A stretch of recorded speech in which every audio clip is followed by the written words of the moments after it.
বিসমিল্লাহির রহমানির রহিম। আসসালামু আলাইকুম ভিউয়ার্স, আমি doctor Kazi Mohammad Rakibul Hasan, orthopaedic consultant হিসেবে কর্মরত আছি। বিশেষ করে আর্থ্রোস্কোপি অ্যান্ড আর্থ্রোপ্লাস্টি নিয়ে আমি কাজ করি। আপনাদের সবাইকে স্বাগতম আমার চ্যানেল বোন অ্যান্ড জয়েন্ট কেয়ার সেন্টারের পক্ষ থেকে।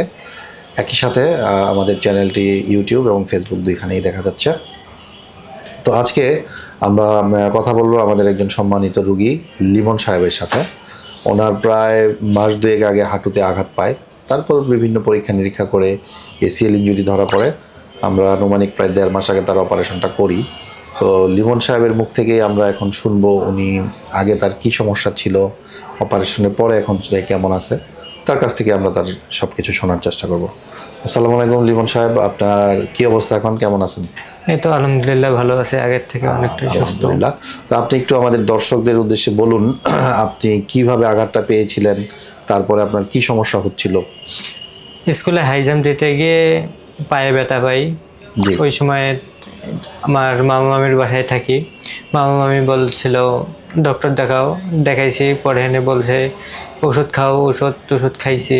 পরে আবার ঝাড়াই নিছি, নেওয়ার পর আমার বাবা ঝাড়ফুঁকো করছিলেন, ডক্টরের কাছে নিয়ে গেছে। পরে ডক্টর চিকিৎসা নেওয়ার পর আবার এমআরআই করতে দিয়েছে। এমআরআই করার পর ডক্টর বলছে এটা অপারেশন করা লাগবে। আচ্ছা, আপনার যে এমআরআই করলেন, হ্যাঁ, এই যে এক্সরে থেকে এমআরআই পর্যন্ত যেই সময়টুকু লেগেছিল, এর মধ্যে কি বিশেষ কোনো চিকিৎসা নিয়েছিলেন না শুধু এইটুকুই? কোনো চিকিৎসা নেই, আলাদা কোনো চিকিৎসা নেওয়া হয়নি না? এমআরআই করার পরে বোঝা গেল যে আপনার এসিএল ইনজুরি, তাই তো? জি। তারপরে কি আমাদের শরণাপন্ন হলেন? জি। আচ্ছা আচ্ছা। ডিয়ার ভিউয়ার্স, এখানে একটা কথা খুবই গুরুত্বপূর্ণ মনে রাখবেন, আমাদের এসিএল রোগীগুলোর কিন্তু এক্সরেতে সবসময় নর্মাল ফাইন্ডিংস আসবে। এক্সরেতে আমরা এক্সরে দিয়ে কখনো এসিএল রোগী আসলে ডায়াগনোসিস করা যাবে না। একটা হলো আমাদের ক্লিনিক্যাল আই, মানে আমরা ডাক্তাররা ক্লিনিক্যালি বুঝবো, দেখে একটা সাসপিশন করব, সন্দেহ করব এসিএল ইনজুরির, এবং পরবর্তীতে সেটা এমআরআই ফাইন্ডিংসের সাথে আমরা মিলাবো। আচ্ছা লিমন সাহেব, আপনার এই যে অপারেশনের আগে কি ধরনের সমস্যা হতো আমাদের দর্শকদের উদ্দেশ্যে একটু বলুন, যে আপনার আসলে কি প্রবলেমগুলো আপনি ফেস করছেন? অপারেশনের আগে আমার পা ব্যথা করতো, পরে আস্তে আস্তে পা চিকন হয়ে যাইতেছিল। পরে ডাক্তারের শরণাপন্ন হওয়ার পর অপারেশন করি। অপারেশন করার পর আপনার কি যে হাঁটতে গেলে একটু পা জোর কমে যেত বা ঘুরে যেত, এরকম কিছু মনে হয়তো? না, আগে এরকম জি না, মনে হইতো না। আচ্ছা ডিয়ার ভিউয়ার্স, আমাদের কিন্তু একটা এসিএল ইনজুরির একটা অন্যতম শিওরেস্ট সাইন হলো উনি যেটা বললো পা শুকিয়ে যাওয়া। মানে হলো যেই পায়ে তার এসিএল ইনজুরিটা হয় ওই পায়ের মাসল অ্যাট্রফি বলি আমরা, মানে মাংসপেশি আস্তে আস্তে শুকিয়ে যায়। এটার কারণটা হলো উনি তার সাবকনসিয়াস মাইন্ডে, মানে অবচেতন মনে ওই পায়ের ব্যবহারটা আসলে কম করে। যখন একটা রুগীর একটা রগ ছিঁড়ে যায়, উনি তো খুব স্বাভাবিকভাবেই ওই পাটা আর আগের মতো ব্যবহার করতে পারে না, এবং যখনই সে ব্যবহারটা করতে পারে না তখন ওই পাটাকে আস্তে আস্তে শুকিয়ে যায়। আমাদের এই রুগীর ক্ষেত্রেও আসলে ঠিক তাই হয়েছিল। এখন অপারেশনের পরে কি আপনি আলহামদুলিল্লাহ ভালো আছেন বা ওই সমস্যাগুলো দূর হয়েছে? জি, অপারেশনের পর আমি অনেকটাই আগের থেকে সুস্থ।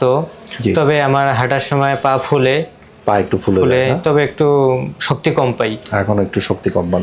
ডিয়ার ভিউয়ার্স, ওনার যেই সমস্যাটা একটু বললো যে হাঁটলে একটু পা ফুলে যায়, এটা মনে রাখবেন যে কোনো একটা সার্জারি হলে বা কোথাও প্লাস্টার করলে বা আঘাত পেলে দীর্ঘদিন কিন্তু এই সমস্যাটা হয়। এই সমস্যাটা ভয় পাওয়ার কিছু নেই, এটা যদি ঠিকমতো সে এক্সারসাইজ করে, ফিজিওথেরাপি করে, তাহলে ধীরে ধীরে এমনিতেই ঠিক হয়ে যায়। আর ওনার অপারেশন হয়েছে মাত্র 1.5 মাসের মতো হলো। তো আশা করি আস্তে আস্তে ওনার যেই প্রিভিয়াস যেই শক্তিটা ছিল, হাতের আগের যেই পায়ের শক্তিটা ছিল, স্ট্রেংথটা ছিল, ওইটা ধীরে ধীরে এক্সারসাইজ করতে করতে আবার আগের মতো হয়ে যাবে ইনশাল্লাহ। তো লিমন, আপনি আমাদেরকে একটু দেখান যে আপনার হাঁটতে, নিচে বসতে, উঠতে কোনো সমস্যা হচ্ছে কিনা। জি, আসুন আমরা দেখি, আমাদের হেঁটে দেখান তো লিমন সাহেব। আবার আমার দিকে আসো, ভেরি গুড। একটু নিচে বসো তো, আবার দাঁড়াও, আবার নিচে বসো, চমৎকার। তো ডিয়ার ভিউয়ার দেখেন, উনি একদম ফুল স্কোয়াট করতে পারলো, সম্পূর্ণভাবে আরামে বসতে পারলো, হাঁটতে পারলো, তার কোনো সমস্যা হলো না। তাহলে আমরা একটু ক্লিনিক্যালি দেখি তার পাটা কেমন আছে। যে এসিএল ইনজুরিতে যেই পরীক্ষাগুলো করি, প্রধানত একটা ল্যাকম্যান টেস্ট এবং অ্যান্টেরিয়র ড্রয়েড টেস্টটা করি। তো দেখি আমাদের লিমন ভাইয়ের কীরকম অবস্থা আছে। এই পাটা তো ভালো, তাই না? এই পায়ে আমরা অপারেশন করেছিলাম। তো আগে আমরা ভালো পাটা দেখি। এই যে ল্যাকম্যান টেস্ট করলাম, ভালো আছে, একদম সলিড, কোনো সমস্যা নেই।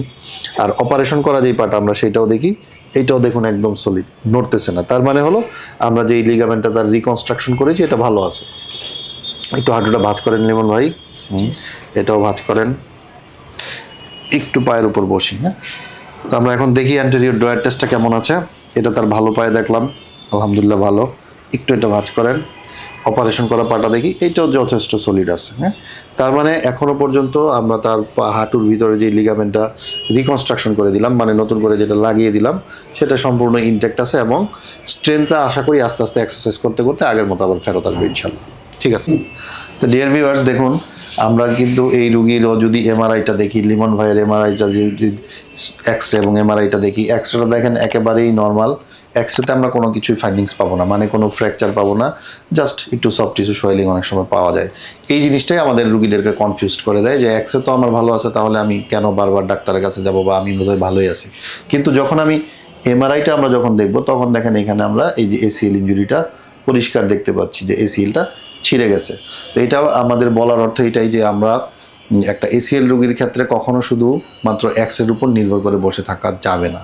ডাক্তার যদি এমআরআই এর পরামর্শ দেয়, অবশ্যই আমাদেরকে সময় মতো এমআরআইটা করে ফেলতে হবে, এবং এমআরআই এর ফাইন্ডিংস এবং ডাক্তারের ফাইন্ডিংস যখন মিলে যাবে, তখন আমরা 100% শিওর হয়ে যেতে পারবো যে এটা আসলেই লিগামেন্ট ইনজুরির একটা রোগ।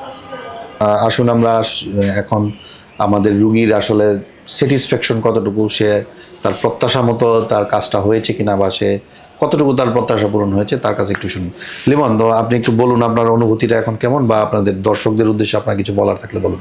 বলো। আলহামদুলিল্লাহ আমি আগের থেকে অনেকটাই সুস্থ আছি, ঠিকমতো হাঁটাচলা করতে পারতেছি। তো আজকে আমাদের এই রুগীর সাথে আমাদের সম্মানিত আঙ্কেলও উপস্থিত আছে, মানে রুগীর বাবাও আমাদের সাথে আছেন আজকে।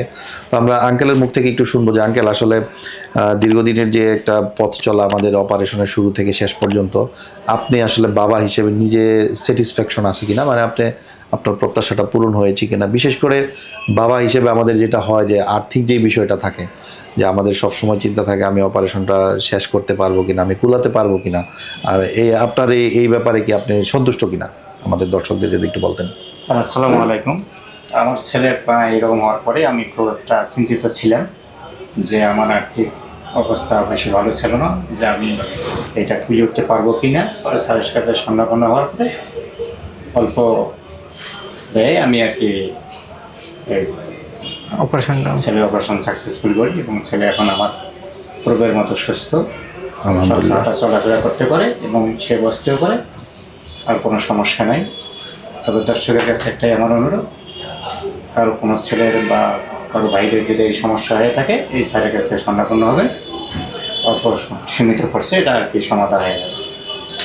ধন্যবাদ আঙ্কেলকে। আসলে দেখুন ডিয়ার ভিউয়ার্স, একটা রুগী যখন সুস্থ হয়, রুগীর সাথে সাথে রুগীর পরিবারের যেই একটা প্রাপ্তি, রুগীর যে একটা প্রত্যাশা পূরণের যে বিষয়, এটা আসলে আমরা ডক্টর হিসেবে আমাদের অনেক বড় একটা পাওয়া। এই যে আঙ্কেল আজকে আমাদেরকে একটা তার অনুভূতিটা বললো, এই যে তার ভালো লাগাটা, এইটাই আমাদের জন্য আসলে অনেক বড় একটা প্রাপ্তি। আর একটা কথা আপনাদের সবসময় বলবো, অনেকেই যেটা হয় যে এসিএল রুগীর একটা অপারেশনের নাম শুনলে অনেকে ভয় পেয়ে যান। অনেকে ভাবেন যে এই অপারেশনটা আসলে বাংলাদেশে হয় কিনা। এটা আপনাদের নির্দ্বিধায় বলবো, বাংলাদেশে এখন আমরা এই অপারেশনটা খুব সুন্দরভাবেই করতে পারি, এবং এটার জন্য আপনাদের বিদেশে যাওয়ার কোনো প্রয়োজন নেই। আবার অনেকে ভয় পায় যে আমাদের বুঝি অনেক টাকা লাগবে, বিষয়টাও এরকম না, অনেক টাকা লাগে না। আশা করি আপনি আপনার সাধ্যের মধ্যে নিশ্চয়ই অপারেশনটা করাতে পারবেন। এই জন্য দয়া করে যারা এই ধরনের এসিএল ইনজুরিতে ভুগছেন বা লিগামেন্ট ইনজুরিতে ভুগছেন, তারা দেরি না করে একজন বিশেষজ্ঞ ডাক্তারের শরণাপন্ন হন। বিশেষ করে যারা আর্থ্রোস্কোপি নিয়ে কাজ করে তাদের শরণাপন্ন হন। আর অবশ্যই আমাদের দরজা আপনাদের জন্য সবসময় খোলা, আপনারা চাইলে আমাদের কাছে আসতে পারেন। আমরা চেষ্টা করব আপনার সাধ্যের মধ্যে আপনাকে সর্বোচ্চ সেবাটা দেওয়ার। তো ডিয়ার ভিউয়ার্স, সবাইকে ধন্যবাদ এতক্ষণ আমাদের সাথে থাকার জন্য। তো আমাদের চ্যানেলটি বোন অ্যান্ড জয়েন্ট কেয়ার সেন্টার, একই সাথে এখন ইউটিউব চ্যানেল এবং ফেসবুকে একই সাথে ভিডিওগুলো, নতুন নতুন কন্টেন্টগুলো আপলোড হয়। তো আপনাদের যদি কোনো কিছু জানার থাকে, জিজ্ঞাসা থাকে, আমাদেরকে কমেন্টের মাধ্যমে জানান। আমরা চেষ্টা করব আপনাদের প্রশ্নের উত্তর দেওয়ার, আমরা চেষ্টা করব তার একটা সঠিক সমাধান দেওয়ার। আমাদের সাথে থাকুন, আমাদের চ্যানেলটি সাবস্ক্রাইব করুন, লাইক কমেন্ট শেয়ার দিন, এবং সবসময় আমাদেরকে উৎসাহ দিন। সবাই ভালো থাকবেন, সুস্থ থাকবেন। Be dynamic, be healthy.